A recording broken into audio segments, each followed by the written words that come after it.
Hey everyone, Road Breach here, and today we're taking a look at Bumblebee Win If You Dare. But before we do, I'm going to tell you a story. I went to my local library to ask what happened to my waiting list request for the Transformers Robots in Disguise graphic novel. I found out that the library made a mistake with my account, which is why I didn't get the email saying they had the book I wanted. But a very nice lady at the library gave me two graphic novels that she thought I might like, those being Aw Yeah Hasbro Action Figure Jam and the aforementioned Bumblebee Win If You Dare. When it comes to Transformers characters, I feel like I identify with Bumblebee a lot. I especially like that they kinda made him into a dude bro in Transformers Cyberverse and Rescue Bots Academy. I also like his depiction in Transformers Robots in Disguise 2015 as a youthful veteran leader, even though his character was a very big departure from what he was like in Transformers Prime. And I also don't like the fact that they kinda nerfed Optimus as well. Bottom line, I like Bumblebee, and I think he may just be one of, if not my favorite character in Transformers. But enough running my mouth, let's talk about the comic. The cover looks like a hot mess. The most prominent detail here is Bumblebee's face. I like how they use different shades of yellow to make him look shiny. Despite this design being notably different from how Bumblebee usually looks, I think it still retains some level of familiarity. I feel like this piece of Bumblebee art right here wasn't rendered that well. His pose doesn't really look dynamic, and he has two right hands. Another detail I'm not keen on is this random picture of a Volkswagen Beetle that doesn't match the art style of the rest of the cover. Another problem I have is how the title isn't very prominent. We're not looking at this in the video, but Hasbro Action Figure Jam has a better title presentation. Same deal with Friendship in Disguise and The Magic of Cybertron. All the words of the title are close together and stand out from the background very well. So I don't really like the cover, but is the actual content better? Well, let's get into it. We start off in the desert with Bumblebee driving back to the Ark while giving a monologue. I believe everyone gets their moment. A time for you to shine, to show what you're made of. And it has nothing to do with being the best. It's like music. Sure, some songs are better than others, but even a tune that was never number one can sometimes be the exact right fit for the moment. Bumblebee enters the Ark, and we're told that he was going for a lap after some repairs from a previous battle. I also really like the transformation sequence in between Bumblebee entering the Ark and the info about what we just saw. It has the same gravitas as a Power Rangers morph. Optimus admonishes Bumblebee for being reckless in the last battle, with Ratchet backing him up, and Bumblebee assures them that they don't need to worry too much about him. I feel like Bumblebee is depicted as a little too reckless in these first few pages. Bumblebee is definitely not as experienced as some other Autobots, and I've seen him get himself into bad situations from time to time, but I feel like this goes a little past believability here. Bumblebee should be smart enough to know that trying to shoryuken a Decepticon Seeker without any plan for a safe landing isn't really the best plan. Sure, Ratchet was able to save him, but it's implied that Bumblebee was in critical condition after the fall he sustained. You'd think that something like that would be very scarring for Bumblebee, because that's what's implied. This is Alex Murphy levels of critical damage. Despite that, Bumblebee is in a pretty chipper mood, and he demonstrates that he can take a lickin' and keep on tickin' by busting a move. And I think it's pretty much mandatory that you imagine Bumblebee dancing to Bust a Move by Young MC. Just bust a move! Bumblebee then stops dancing because he thought he was imagining it. Turns out, Ratchet asked Blaster for some music therapy for Bumblebee's recovery. But Optimus then says we need to stop dilly-dallying and go to the bridge. And as they're going to the bridge, Bumblebee laments that he could have taken some seconds off his lap if he didn't have to avoid the Vulture. Optimus then tells Bumblebee that he's concerned about his behavior on the battlefield. I'm relieved that the repairs went well, Bumblebee. I'm concerned about your behavior in battle. You've shown bravery and selflessness whenever we face the Decepticons, but you don't need to try to be something you're not. Like what? I can't be a hero? That isn't an insult, Bumblebee. You're hurt.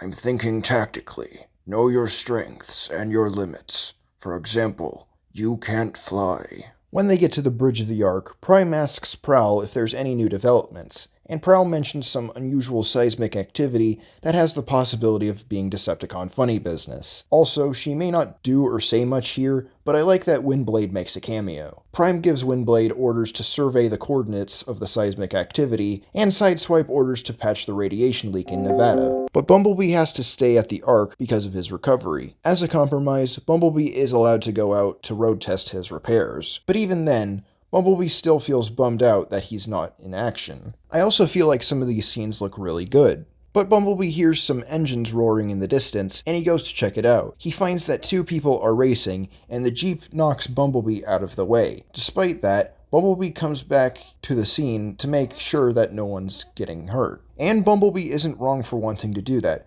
because the guy in the Jeep is a damn lunatic. He slams into the other guy and ends up shoving him off the road. But Bumblebee is not going to let him die today. He transforms and grabs onto the guy's tailgate. Bumblebee struggles to pull him up, but he manages to pull the truck up from the ledge. This guy is understandably bewildered about the fact that he just witnessed a giant robot save him from falling off a cliff. This is Mateo, and he explains to Bumblebee that he has prosthetics because he was born different. They go back to Mateo's house, and we're told that Mateo's mom is an aerospace engineer. Mateo also made some prosthetics of his own. Damn, this guy is pretty smart if he can do that. But he is kind of bummed out that his mom doesn't spend a lot of time with him. This is kind of cliche. It's a common trope to have one or both of the parents working and have children complain about it. I understand that it sucks to not be able to spend time with your family, but somebody's got to earn money to support you. Besides that, we cut to Mateo's mom presenting a new stealth bomber to the military. But little do they know, they're being spied on from far away. Who's spying on them?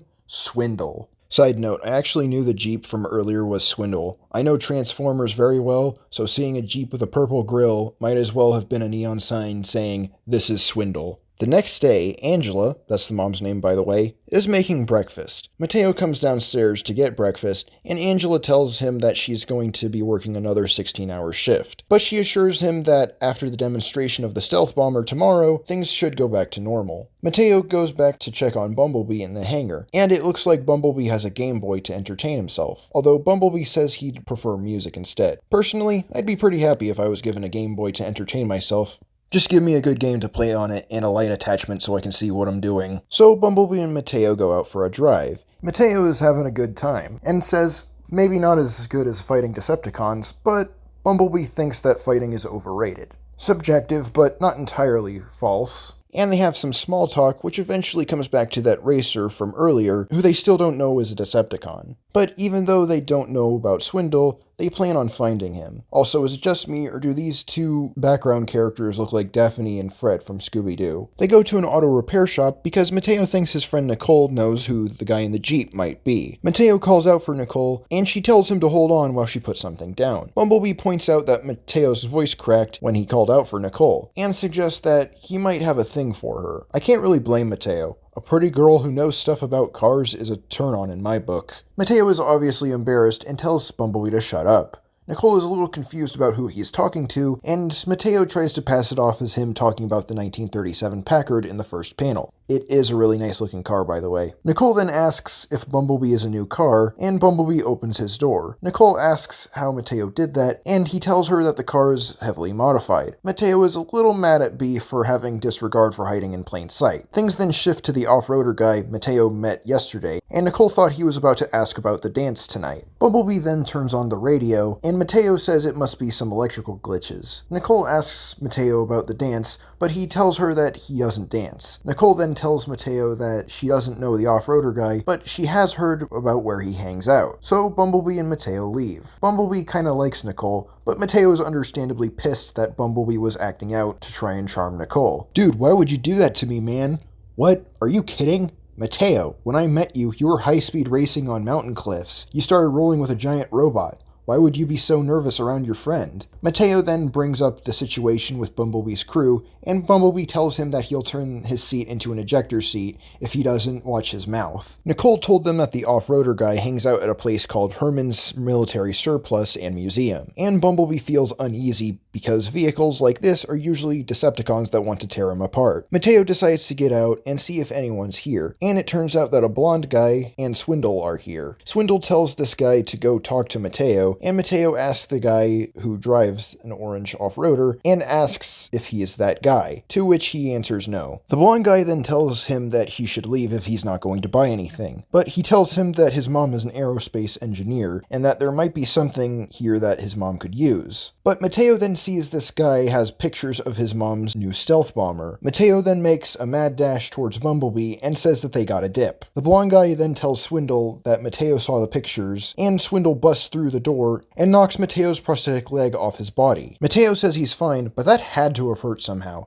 That prosthetic leg was attached to Mateo. It looked like it was strapped on based on what we've seen, and it had to have either gone over his thigh or attached to a nerve. I'm lucky not to have gotten into a situation where I need prosthetics, but that had to have hurt. Mateo tells Bumblebee what happened, and Bumblebee asks if they should stay or go after Swindle, and Mateo says they should go after Swindle because the military surplus won't go anywhere. The blonde guy comes out of the hangar and tells another Decepticon that they're gone, and that other Decepticon happens to be Vortex. The blonde guy says that he's gonna leave if they're gonna bring the cops, and Vortex tells him that he shouldn't say anything if he knows what's good for him. We cut back to Bumblebee chasing Swindle, but they get cut off by a train, mainly because Bumblebee was worried about getting damaged. Swindle mocks Bumblebee for braking for the train, and Mateo asks if he's a friend of his, and Bumblebee says he's not. Swindle exclaims how he feels relieved that Bumblebee isn't much of a threat to whatever he has planned. Swindle transforms and drives away. Later that day, Mateo and Bumblebee go back to the house and notice that Angela is gone. But Mateo finds a note saying that she'll be working the rest of the night preparing for the bomber demonstration. But he does ask if Bumblebee should call the Autobots,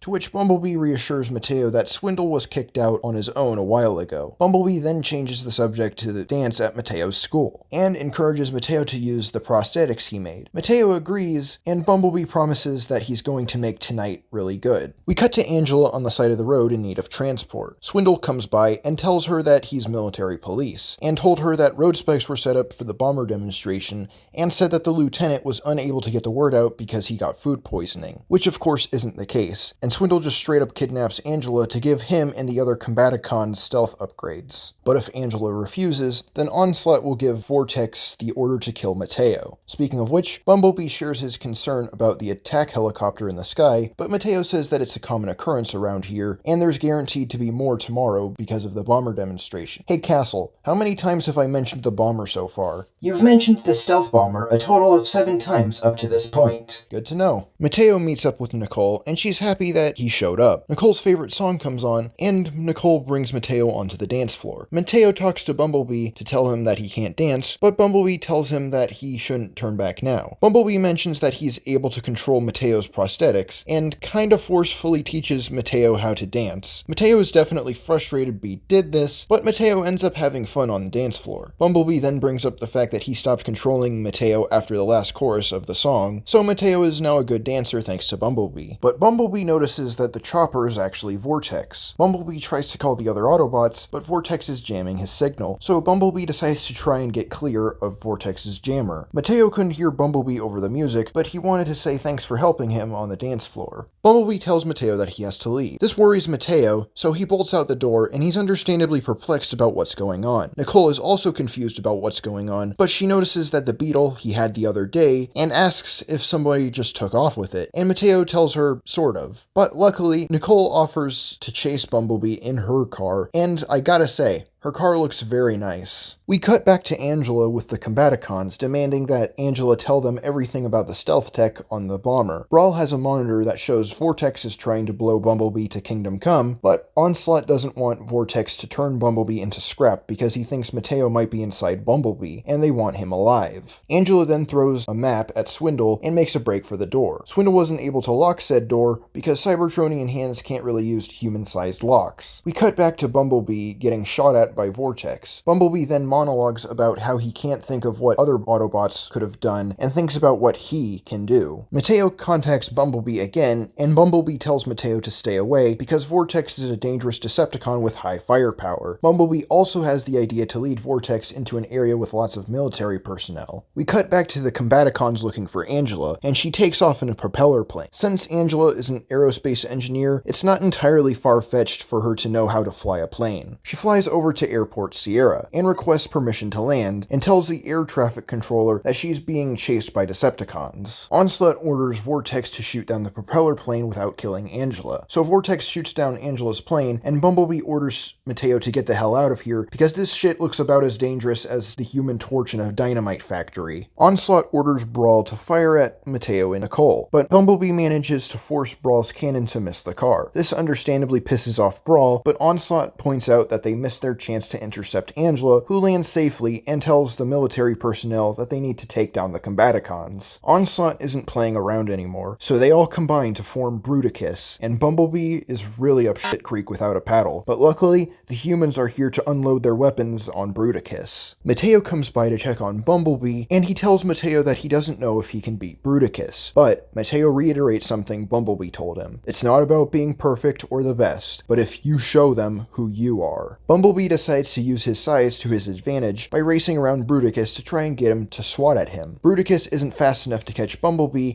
and he ends up falling to the ground, and Mateo is able to save Angela. Bumblebee greets Angela and asks them where they're headed, because Angela has an idea on how to deal with Bruticus. Bruticus separates, and the Combaticons lament about how embarrassing it was to be outsmarted by Bumblebee. Vortex is still intercepting Bumblebee's frequency, and Bumblebee finds it funny that Swindle was trying to prove himself to Megatron because Bumblebee was trying to prove himself to Optimus. They can't track Bumblebee's signal because he's flying with Angela and co, and they drop EMP bombs on the Combaticons. They don't drop regular bombs on them because this comic is meant for a younger audience than the IDW comics. Though an EMP this big would probably disable the Combaticons indefinitely because it hasn't been established that they're resistant to this type of stuff, and EMPs permanently damage electronics, so they should very well not function ever again. Mateo then asks Bumblebee what to do, and Bumblebee says they should call the Autobots. We cut to the crack of dawn where the Autobots have the Combaticons in custody. Optimus wants to talk to Bumblebee,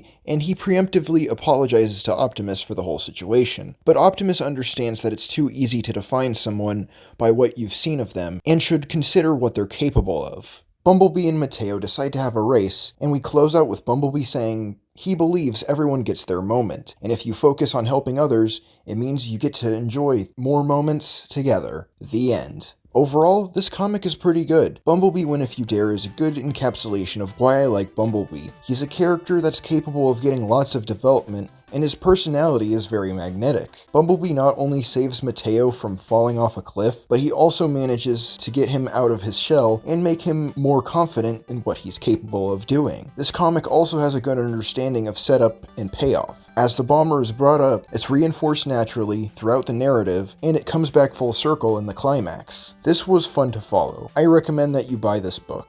That's all for now. Thanks for watching, and gotta zoom.